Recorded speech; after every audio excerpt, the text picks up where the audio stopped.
Good afternoon बच्चों, आज आपको पढ़ाएंगे टेस्ट बेस्ड ऑन इम्यूनोफ्लोरेसेंस के बारे में।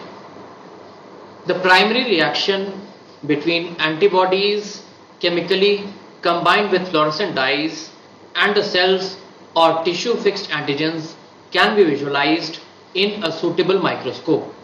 Several variations of immunofluorescence can be used to detect the presence of unknown antigen in cells or tissues and the presence of unknown antibodies in the patient's serum. Direct immunofluorescence visualizes antigen in a cell or tissue, involves direct labeling with the fluorescent antibody. Similarly, tissue deposited antigen antibody complexes can be revealed by reaction with the fluorescent anti-immunoglobulin antibody. अब दूसरा प्रकार इसका होता है indirect immunofluorescence. Indirect immunofluorescence, that is all the direct tests involved in two steps: incubation of a substrate containing a fixed antigen, for example in a cell or tissue, with labeled antibody which becomes associated with the antigen, and after careful washing a fluorescent antibody, for example for our fluorescent labeled antigen IgG, is added to the substrate. The second antibody will become associated with the first, and the complex antigen antibody 1 and antibody 2 can be visualized in the fluorescence microscope. The indirect method has the advantage of using labeled antibody to detect many different species of antigen antibody reactions. तो पहला था direct immunofluorescence और दूसरा हुआ indirect immunofluorescence. अब कुछ जो immunofluorescence test widely use होते हैं पैथोलॉजी लैब में, उनके बारे में हम चर्चा करेंगे। Immunofluorescence tests have been widely applied in a diagnostic pathology lab. It can be used to identify isolated organisms, to visualize infectious organisms in tissue biopsies or exudates, and to diagnose an infection through demonstration of corresponding antibodies. A classical example is the use of indirect fluorescence for the diagnosis of syphilis. In the first step, the patient's serum is incubated with the killed Trypanosoma pallidum. In the second step, a fluorescence labeled antibody antihuman is added to determine if antibodies from the patient's serum become bound to the Trypanosoma. Similar techniques have been used in the diagnosis of some viral diseases using virus infected cells or substrates. Using fluorescent antibodies specific for different immunoglobulin isotypes, it is possible to identify the class of a given antibody after it has been captured on an antigen coated solid phase. While IgG antibodies can be present in circulation for extended periods of time, IgM antibodies are characteristic of the early stages of primary immune response. Thus, tests specifically designed to detect IgM antibodies are particularly used for the diagnosis of ongoing infections. अब इसका एक दूसरा प्रकार होता है quantitative immunofluorescence assays.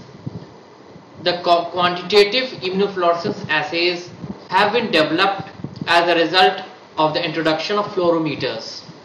The principles are similar to antigen is bound to a solid phase, exposed to a serum sample containing specific antibody, and the unbound immunoglobulins are rinsed off.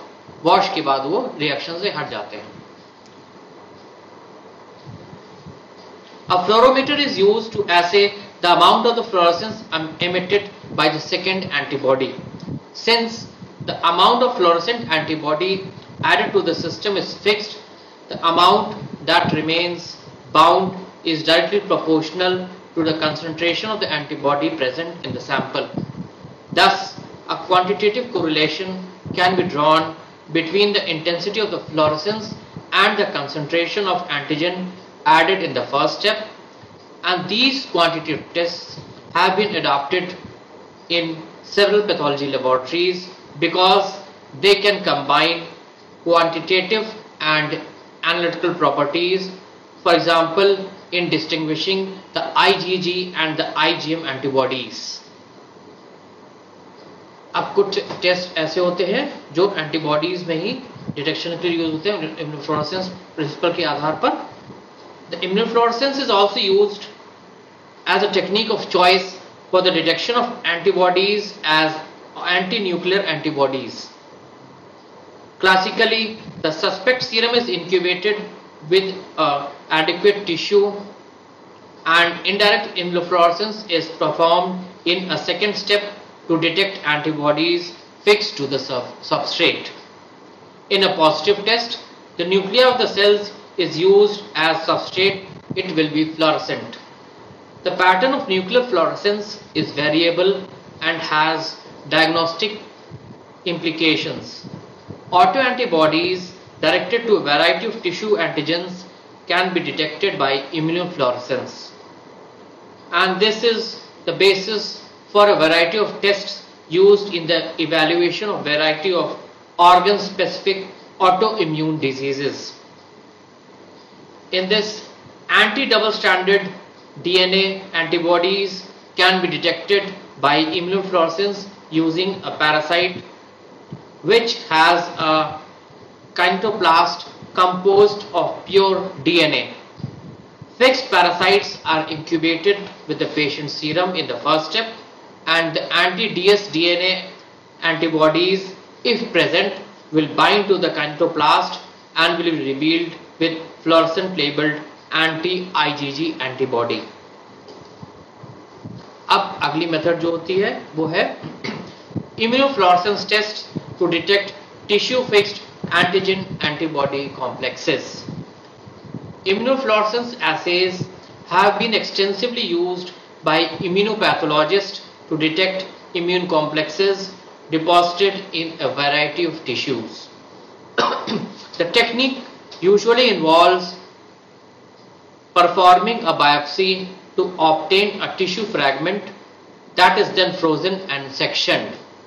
The frozen sections are then incubated with fluorescent labeled antibodies to immunoglobulins, C3 and fibrinogen, usually deposited in the inflamed lesions. Next method के बारे में हम चर्चा करेंगे, उसका नाम है flow cytometry. The development of murine hybridomas producing monoclonal antibodies to different cell markers has resulted in the development of reagents able to be about 200 different cell membrane associated antigenic systems.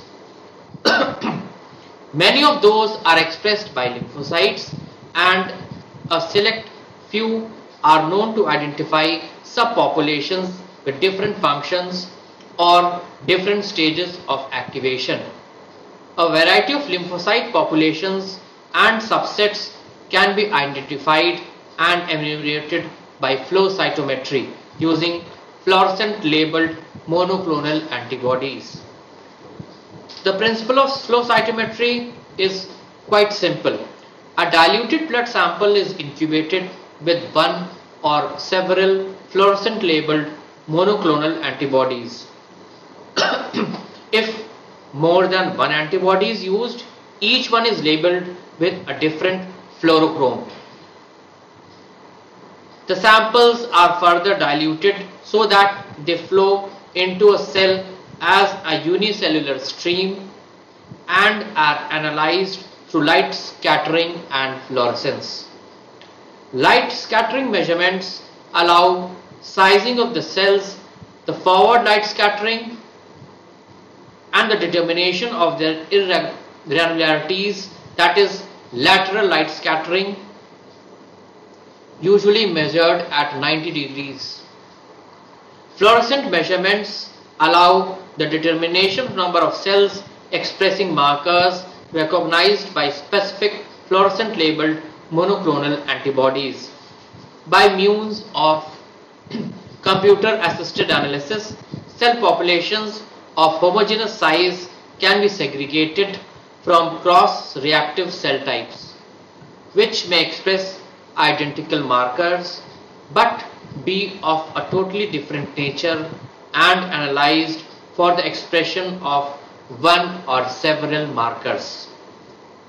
Using monoclonal labeled antibodies in different fluorochromes, it is able to measure fluorescence at different wavelengths, and it is possible to analyze cells from the simultaneous expression of 3 to 5 different markers. एक और method जो इसके अंतर्गत हम use करते हैं flow cytometry में वो होता है सरफेस स्टेनिंग. उसके बारे में हम जानेंगे. The staining of the membrane markers has found extensive applications in the study of quantitative and qualitative leukocyte abnormalities. The main CD markers used to define the T lymphocytes, the B lymphocytes, and the NK cells and the subpopulation are as follows. The study of the T lymphocyte subsets has found its main clinical application in the characterization of T lymphocyte development abnormalities, जैसा कि primary immune diseases में देखा जाता है, acquired T lymphocyte sub population deficiencies, AIDS वगैरह बीमारियों में देखा जाता है, abnormalities in the quantitative distribution of T lymphocyte subpopulations, for example in certain autoimmune diseases, and the expression of markers not usually detected in normal peripheral blood lymphocytes as in many types of leukemia. The CD19 and CD20 monoclonal antibodies are used to enumerate the B cells.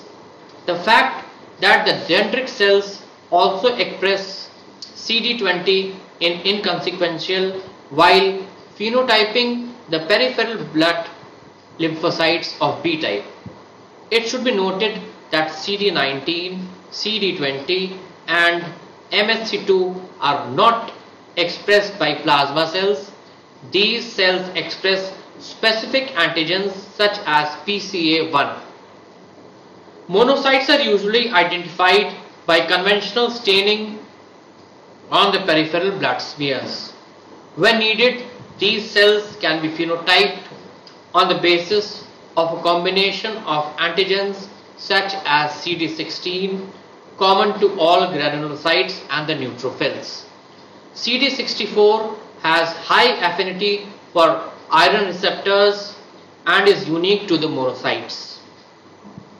And markers associated with the conserved regions of MSC type 2 are common to all antigen presenting cells. Next, we'll discuss about the phenotyping of the NK cells. The phenotyping of the NK cells with monoclonal antibodies is the most popular parameter to assess their cell populations in a clinical context. However, the precise phenotype as seen in the clinical context of certain diseases is associated with a fully activated NK cell, but it still has not been fully established, and the enumeration of the resting NK cell population may not be very informative. The cytoplasmic staining used in this flow cytometry can also be used to detect cytoplasmic proteins. A common example of determination of cells containing terminal deoxynucleotides transferase, a nuclear enzyme present in immature blood cells. It catalyzes the polymerization of deoxynucleoside triphosphates in the absence of a template. Its presence usually is detected by immunofluorescence and is characteristic of the immature T and the B lymphocytes and of the differential lymphocytes in leukemia and lymphomas. Its importance is therefore related to the investigation of lymphocyte ontogeny and the classification of lymphocytic malignancies. Flow cytometry is also now commonly used for the detection of intracellular cytokine production. In addition to the cytokine measurements, with flow cytometric analysis, the phenotype of the cytokine producing cells can be evaluated. DNA में भी इसका use होता है, कैसे देखते हैं. DNA analysis also involves flow cytometric analysis. The DNA index and the cell cycle distribution has clinical utility in the diagnosis and evaluation of cancers. The wide array of DNA binding fluorescent dyes such as acridine orange, propidium iodide, host 3342 and 7-amino acetonomycin, that is 7-AAD, makes flow cytometry a powerful tool for the nucleic acid analysis. Furthermore, flow cytometry is one of the preferred methods in the analysis of apoptosis. Flow cytometry is less labor intensive than other procedures for DNA analysis, and flow cytometry allows for the simultaneous detection of cell surface phenotype and the DNA content. Next इसकी step आती है sorting. कुछ flow साइटोमीटर्स में ये function पाया जाता है, उसके बारे में हम जानेंगे. Sorting. Some flow cytometers have the ability to collect populations of cells, sort or individual cells cloned expressing a given phenotype based on the expression of the surface antigens. This powerful combination of analysis and isolation has been invaluable to the field of immunology research. In particular, the study of lymphocytopoiesis has benefited from this technology. Researchers have been able to assess the differentiation potential of individual cloned progenic cells in response to a variety of stimuli, because the progenitor cells were sorted at a single cell level or cloned. Questions regarding accumulating the cell populations could not be raised. The approach has limitations including time consumption, cost, and sharing of the markers by different cell populations and relatively low yields. A second approach that has become progressively more popular is magnetic stirring. The magnetic sorting property techniques utilizes magnetic monoclonal antibodies, that is, monoclonal antibodies with magnetic microparticles have been chemically attached. After batch incubation of mononuclear cells with the magnetic monoclonal antibodies, the tube containing the mixture is placed in a magnetic field that attracts those cells with the marker recognized by the body, remain in suspension, and can be aspirated and further fractionated or discarded. To separate the cells retained in the tubes are carefully rinsed while under the influence of magnetic field and then moved away from the magnetic field. The antibody coated cells precipitate in the bottom of the tube, and the precipitated cells are then incubated at 37 degrees Celsius to dissociate them from the magnetized monoclonal antibodies. Nextly, coming on to radioimmunoassays. The introduction of radio-labeled antibody components in immunoassays was a very significant development, but it is made possible to develop assays combining with high specificity and high sensitivity. The first radioimmunoassay were based on the principle of competitive binding. Unlabeled antigens competes with the radio-labeled antigen for binding to the antibody with the appropriate specificity. Thus, when the mixtures of constant amounts of radio-labeled and variable amounts of unlabeled antigens are incubated with fixed concentrations of the corresponding antibody, the amount of radiolabeled antigen that remains unbound is directly proportional to the quantity of unlabeled antigen in the mixture. One of the problems with the early assays was the separation of free antigen from antigen-antibody complexes. Usually, second antibody or by the means of addition of reagents that promoted the precipitation of antigen-antibody complex such as ammonium sulfate or polyethylene glycol. Counting radioactivity in the precipitates allowed the determination of the amount of radiolabeled antigen co-precipitated with the antibody, and a calibration curve was constructed by plotting the percentage of antibody bound labeled radioantigen against the known concentrations of a standardized unlabeled antigen. The concentration of antigen in patient samples was extrapolated from that curve. The introduction of a solid phase radioimmunoassay simplified considerably to the separation of free and antibody bound radiolabeled antigens. Depending on the objective of the assay, antigen or antibodies are immobilized by coupling or absorption to a solid surface, that is a test tube wall, polystyrene beads, or competitive solid phase radioimmunoassay for antigens are carried out by adding mixtures of labeled and unlabeled antigen to the solid phase containing the immobilized antibody. Unbound reagents are washed off from the solid phase and radioactivity is counted to determine the amount of labeled antibody retained in each one of the different mixtures tested. A calibration curve is constructed based on the binding of labeled antigen in mixtures with known amount of unlabeled antigen, such as it is used with a calibrator. From the curve, the concentration of the same antigen in biological samples can be determined based on how much radio-labeled antigen from the mixtures with known samples becomes associated with the immobilized antibody. The non-competitive solid phase radioimmunoassay for the detection of specific antibodies has also been used.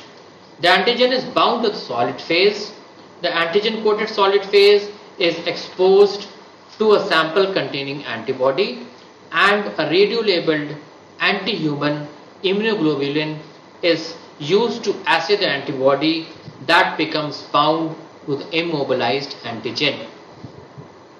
The radioimmunoassays have been used with extremely good results in the assay of many different hormones such as insulin, aldosterone, follicle stimulating hormones, progesterone, testosterone, thyroxine, vasopressin, proteins such as alpha fetoproteins, carcinoembryonic antigens, IgE, hepatitis B surface antigens, nucleic acids, DNA, vitamins such as vitamin B12, in drugs such as digoxin, LSD, barbiturate derivatives, and enzymes such as pepsin, trypsin, etc.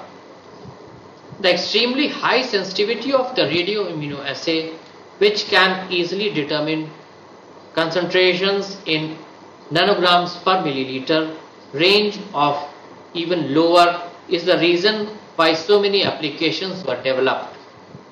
The main drawbacks of RIA, that is radioimmunoassay, are the cost of the equipment and the reagents, the short shelf life of the radiolabeled compounds, and the problems associated with the disposal of the radiolabeled substances.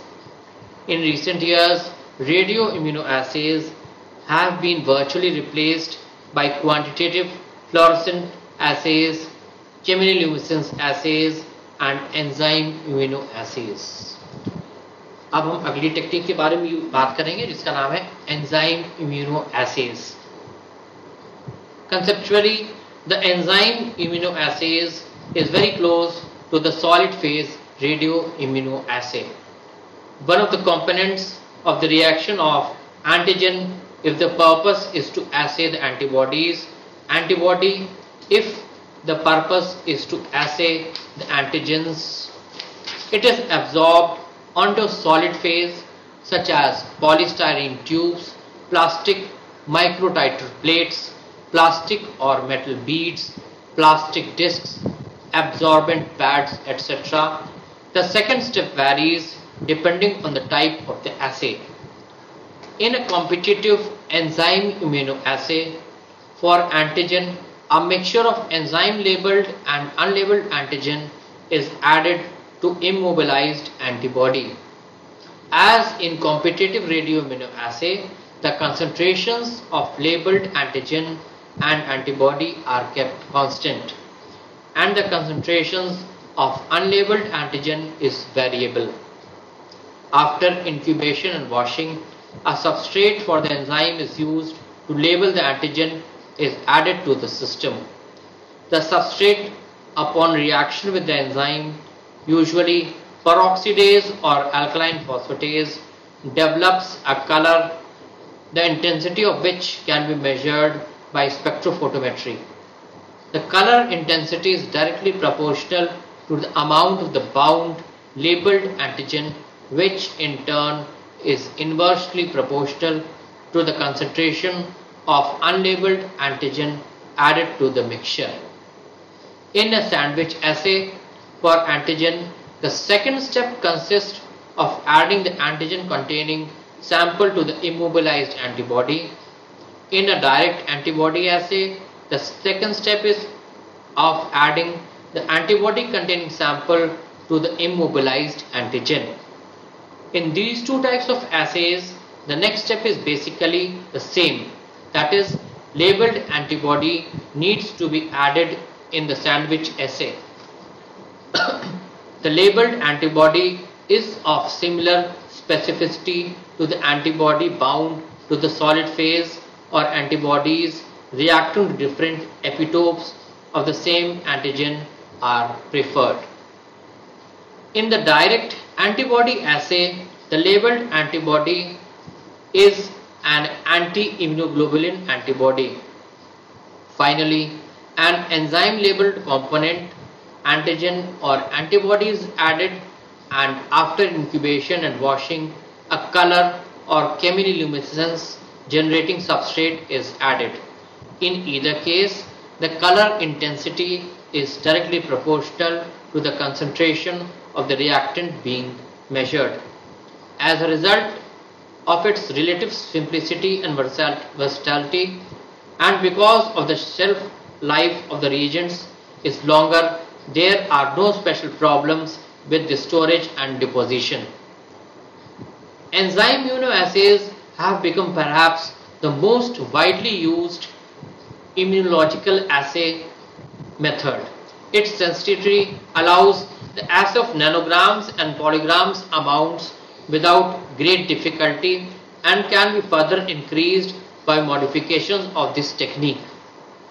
The enzyme immunoassays for antimicrobial antibodies, for antigen detection and hormone and drug assays have been successfully used in developing and commercializing in the labs.